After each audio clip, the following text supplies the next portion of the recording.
निवडून जातील ही महाराष्ट्रासाठी अतिशय दुःखद आणि दुर्दैवी घटना अजितदादांच्या जाण्याने झालेली आहे. खरं म्हणजे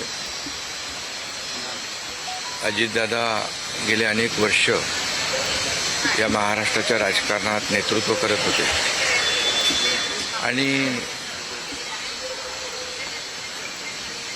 अतिशय परखड स्पष्ट वक्तेपणा आणि प्रशासनावर असलेली त्यांची पकड आपण पाहिलेली आहे. प्रत्येक गोष्टीचा त्यांना बारीक अभ्यास करून बोलण्याची सवय होती आणि परखड स्पष्ट वक्तेपणा, निर्भीड, रोखठोक बोलणारे असले तरीसुद्धा त्याला चूक म्हणणारे असले तरीसुद्धा अतिशय मनाने ते निर्मळ होते. याचा अनुभव मी स्वतः घेतलेला आहे. त्यांच्यासोबत मी मंत्रिमंडळात देखील काम केलं. मी मुख्यमंत्री असताना त्यांनी उपमुख्यमंत्री म्हणून देखील काम केलं आणि जेव्हा मुख्यमंत्री मी असताना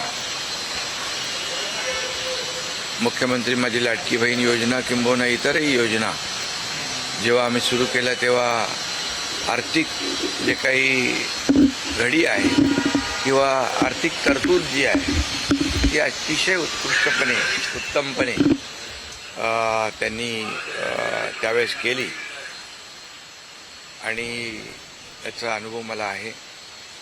आणि एकदा करायचं ठरवलं की ते अजितदादा करायचे. करतो, बघतो, पाहतो. तो देखिए, महाराष्ट्र के डिप्टी सीएम एकनाथ शिंदे ने कहा है कि वो खुद और मुख्यमंत्री देवेंद्र फडणवीस बारामती जा रहे हैं, बारामती के लिए रवाना हो रहे हैं. आज उन्होंने एक कर्मठ नेता को, एक कुशल प्रशासक को खोया है. राजनीति में, महाराष्ट्र की सियासत में अजीत दादा पवार का योगदान क्या था उसे बयां करते हुए महाराष्ट्र के डिप्टी सीएम और महाराष्ट्र की सरकार में अजीत दादा पवार के सहयोगी एकनाथ शिंदे इस वक्त अपनी श्रद्धांजलि अर्पित कर रहे हैं. और उन्होंने ये जानकारी भी दी है कि मुख्यमंत्री देवेंद्र फडणवीस और वो खुद यानी एकनाथ शिंदे बारामती के लिए रवाना हो रहे हैं. थोड़ी देर पहले हमने आपको बताया कि शरद पवार भी बारामती के लिए निकल रहे हैं. हमारे साथ जुड़े हुए हैं जयप्रकाश, जरा बताइए जो एकनाथ शिंदे की तरफ से कहा गया है. ते राजकारणात देखील अनुभवी नेते, गेले अनेक वर्षापासूनचा त्यांचा अनुभव, वयाने देखील माझ्यापेक्षा ते मोठे होते. राजनीति में पिछले कई सालों से बहुत अनुभवी नेता आणि म्हणून त्यांना उम्र से और अनुभव से राज्यातल्या बहुत अनेक बड़े नेता. विषयांचा गाढा अभ्यास होता. अनेक विभाग त्यांनी हाताळले होते. याचा राज्याला फायदा महाराष्ट्र होता. राज्य के अनेक मंत्रिमंडळात देखील विषय पर इनका गहन अध्ययन था. त्यावेळेस काही विषय यायचे त्यावेळेस आपल्या राज्याची आर्थिक परिस्थिती, मंत्रिमंडल में भी जब कोई विषय आता था अशी कैबिनेट आहे. मीटिंग में आपल्याला सर्वांना काटकसर राज्य की करावी आर्थिक लागेल. परिस्थिति को लेकर अशी अगदी निर्भीडपणे सांगणारे अजितदादा अजीत पवार जी देखील आम्ही अनुभवले. पूरे रिसर्च के साथ और पूरे नेता आंकड़ों के साथ बात करते थे. आम्ही अनुभवलेला आहे. बहुत ज्यादा आणि अनुशासित त्यामुळे नेता आज हमने त्यांच्या खो दिया. जाण्याने फक्त पवार कुटुंबियांचंच नाही तर संपूर्ण महाराष्ट्राचं न भरून और येणारं अजीत दादा के नुकसान जाने से सिर्फ आणि पवार परिवार का नहीं माझ्यापेक्षा बल्कि पूरे महाराष्ट्र का बड़ा नुकसान हुआ है.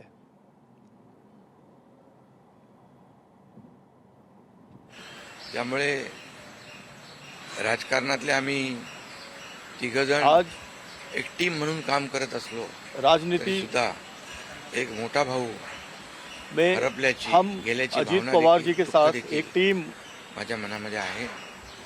आणि के तौर पर काम करते थे. मी आज मेरे त्यांना बड़े भाई भावपूर्ण चले गए, ऐसा मैं श्रद्धांजली कहूँगा. अर्पित मैं उन्हें करीत असतानाच भावभीनी मनामध्ये फार श्रद्धांजलि दुःखाच्या अर्पित कर भावना रहा आहेत. हूँ. त्यांचं कुटुंब और ऐसा ये करते हुए मेरे मन में बहुत दुख है. पचवण्याची क्षमता, पूरा परिवार डोंगरा एवढं दुःख आहे. उनको मैं अपनी ही क्षमता सांत्वना ईश्वराने देता त्यांना हूं. प्रदान करावी. और ये दुख कुटुंबाचंच नाही, उन्हें सहन करने की क्षमता ईश्वर उन्हें प्रदान करे. ये मैं प्रार्थना करता हूँ ईश्वर से। हाँ, मी आणि पूरे महाराष्ट्र का मुख्यमंत्री एक बहुत देखील बड़ा नुकसान हुआ है। आमचे सहकारी आमच्यातून गेलेत, त्याचं दुःख आहे. म्हणजे सभा होत्या मैं और मुख्यमंत्री जी आम्ही रद्द केलेल्या आहे. सर एक विचार असं वाटतं की कई सभाएं हमारी थी दिवसांपूर्वी तुमच्या जवळपास 1-1.5 तास तुम्ही बसलेले और हम भी वहाँ बारामती जाएंगे। गप्पा झाल्या त्या चेंबरमध्ये असं काही एक त्यांच्या किंवा मंत्रिमंडळ देखील असताना अशी काही त्यांची इच्छा एखादी योजना किंवा एखादं त्यांना करायचं होतं ते तुमच्याशी त्यांनी शेअर केली आपण हे करूया मिळून महाराष्ट्रासाठी असं काही नाही, आम्ही आतापर्यंत एकत्र जेव्हा तेही उपमुख्यमंत्री होते तेव्हा मी मंत्रिमंडळात होतो. देखो हम मी मुख्यमंत्री दोनों असताना उपमुख्यमंत्री होते. आता देवेंद्र एक साथ काम किए हैं। जब मैं मुख्यमंत्री था तो अजीत दादा घ्यायचो मेरे उप मुख्यमंत्री थे, जब देवेंद्र जी मुख्यमंत्री थे मिळूनच उस घ्यायचो. समय भी अजीत दादा उप आणि मग मुख्यमंत्री थे। एकदा एखादी सूचना आली की मग त्याला और आज तिघांनी भी थे। बळ देऊन ते पूर्ण निर्णय लेने की अजितदादा क्षमता देखील अजीत दादा में बहुत ज्यादा थी। कधी असंही जो म्हणायचे काम वो ठान लेते की थे उसे आपली जरूर पूरा आर्थिक करते आता थे। आपली जी काही कभी-कभी अर्थव्यवस्था महाराष्ट्राची आहे, काही नवीन अजीत दादा योजना ये भी केल्यामुळे कहते थे आपल्याला काटकसर कि करावी महाराष्ट्र पण की जो जेव्हा काही अर्थव्यवस्था निर्णय है आपल्याला घ्यावेच लागतील और महाराष्ट्र त्यावेळेस की मात्र ते अर्थव्यवस्था की नई मागे योजनाएं हटत हैं नव्हते. उसमें हमें काम करना याचा चाहिए। अनुभव देखील आम्ही घेतलेला आहे. साहेब न भरून निघणारे पोकळी सातारा असेल पश्चिम महाराष्ट्र या ठिकाणी देखील कशा और जो वो प्लान नाही, करते थे, यामध्ये योजना बनाते थे उसके पीछे नहीं साताराच हटते। नाहीये. तर त्यांचं जे असलेलं जे काही अनुभव आहे हा महाराष्ट्रासाठी होता. त्यांनी उनका जो पूरा अनुभव था, प्रतिनिधित्व राजनीतिक अनुभव था, वो पूरे महाराष्ट्र के लिए मला था। वाटतं फार मोठं नुकसान झालेलं आहे, न भरून येणार. शेवटचा प्रश्न जे काय जसा ज्या हा जो विमान अपघात झाला उन्होंने जो महाराष्ट्र की राजनीति को दिया, इससे बहुत बड़ा नुकसान उनके जाने से हो गया है, ऐसा मैं कहूँगा। होऊ नये त्यामुळे बिलकुल याची शेवटी आमच्या सहकार्याचा जीव याच्यामध्ये गेला आहे. 6 लोक मृत्युमुखी पडलेले आहेत. त्यामुळे या बिल्कुल मैं विमान ये अपघाताची कहूंगा कि चौकशी हमारे नक्कीच एक व्हायला बहुत पाहिजे, करीबी नक्कीच होईल. मंत्री की कारण, जान गई है और इस विमान हादसे की जांच होनी ही चाहिए, होता कामा नये यासाठी हे क्योंकि गरजेचं आहे. इसके आगे भी आणि ऐसी घटनाएं ना हो, चौकशी देखील होईल. इसलिए इस जांच को कराना बहुत ज़रूरी है, ऐसा मैं कहूँगा। बहुत ही आज महाराष्ट्र के लिए एक काला दिन कहूँ, एक दुर्भाग्यपूर्ण घटना कहूँ, एक दुखद घटना कहूँ, ऐसी घटना जो हर एक के एक दिल को दुखाने वाली घटना आज महाराष्ट्र में घटी है. हमारे सहयोगी अजीत दादा पवार जी का प्लेन एक्सीडेंट में दुर्दैवी मृत्यु हुई है. ये हमारे लिए बहुत ही बेहद दुखद है और महाराष्ट्र के लिए भी दुखद है. उनके परिवार के लिए तो बहुत ही दुखद है. और अजीत दादा एक स्पष्ट वक्ता के रूप में जाने जाते थे, एक रोक टोक बोलने वाले. देखता हूँ, करता हूँ, ऐसे शब्द उनके डिक्शनरी में नहीं थे.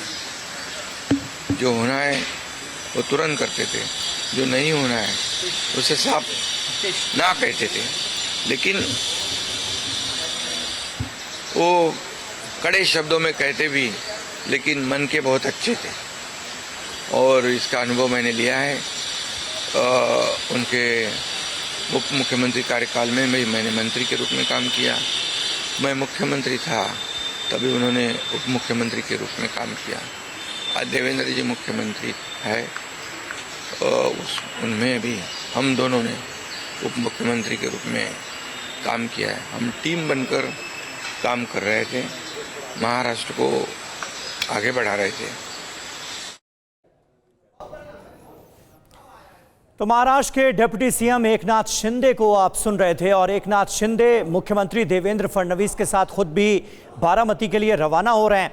और जानकारी ये मिल रही है कि शरद पवार भी, क्योंकि वो मुंबई में थे, तो अपने आवास सिल्वर ओक से वो भी बारामती के लिए रवाना होंगे. इसके अलावा हमने आपको जानकारी दी अजीत दादा पवार की पत्नी सुनेत्रा पवार और सुप्रिया सुले, जो कि शरद पवार की बेटी भी हैं, एनसीपी शरद पवार गुट से सांसद हैं. दोनों सांसद हैं, इसलिए वो दिल्ली आई हुई थी, क्योंकि आज से संसद के बजट सत्र की शुरुआत भी हो रही है.